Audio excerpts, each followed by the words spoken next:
baboy. Tapos gawin ko ito sa yung iba hindi na ginigisa.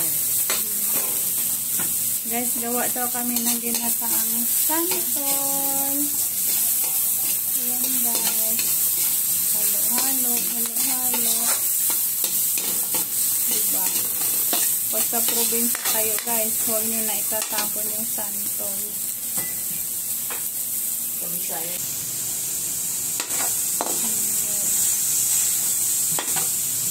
Sarap yan. Tikman natin yung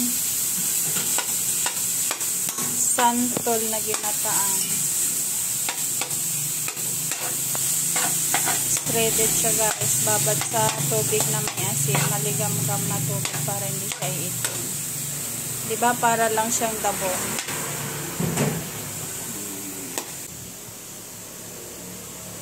Yan guys, yung unang gataang sabaw. Tapos pakuluan.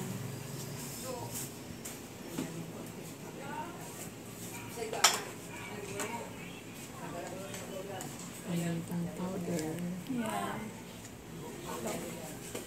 Pamintang powder, black powder.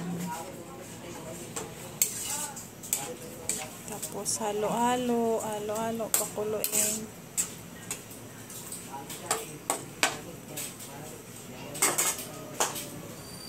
Yan guys. Tapos takpan. Hanggang sa kumulo yung unang gata. Ayan. Tignan natin guys. Ayan guys. Ihahalo natin yan guys. Hipon. Guys. Ilalagay na natin yung hipon. Tapos halo-halo. Ayan guys. Natuyo na yung unang gata.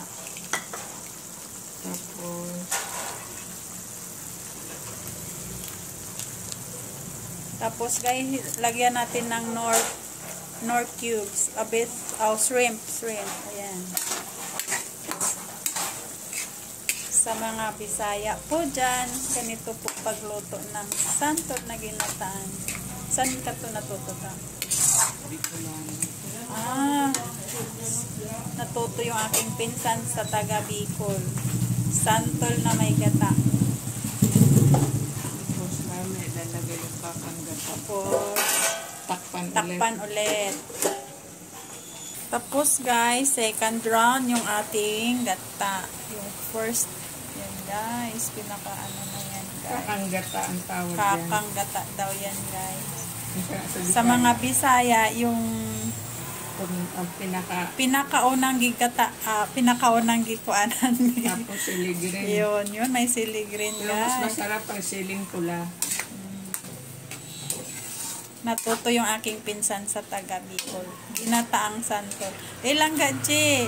Diba mayroon to sa inyo? Yan.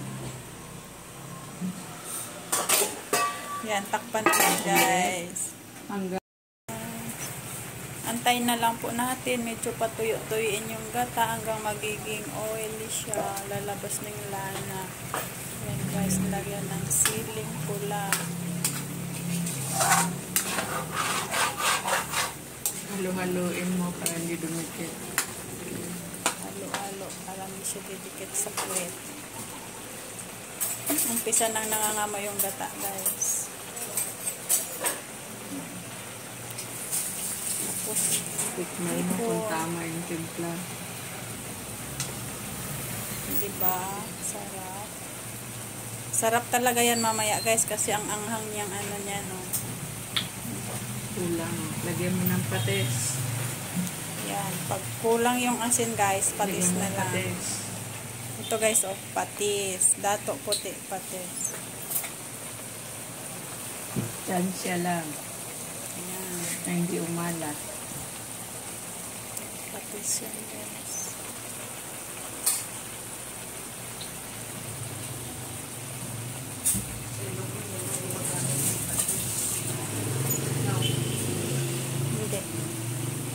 Ay, may ginagamit siya yung ano ba yung tinatawag yun? Yung tinabal, gusto ko kainin yun.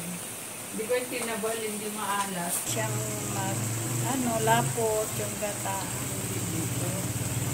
Na guys, malapit na. Nangangamoy na yung gata. Amoy gata na. Sili. Ayan. Antay na lang natin mag-ano-ano yung gata guys. Medyo patuyuin konti. Ayan guys. Medyo patuyo-tuyo na guys. Ayan, malapit na guys. Matutuyo na yan guys. Malapit na maluto. Ayan. Konting ano na lang yan guys. Tutuyo natin.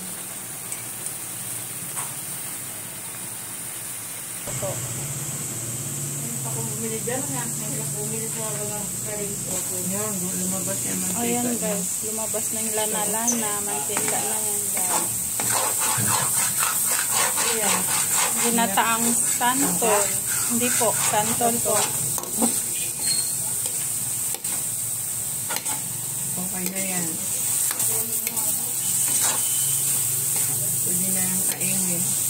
Yan guys. Sarap.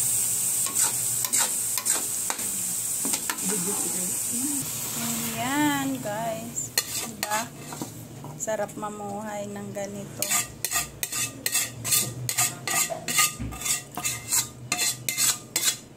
Ayan guys. Mantika pa. Yan. Uwil-uwilin na guys. Ayan. Makain ba kayo ng sili?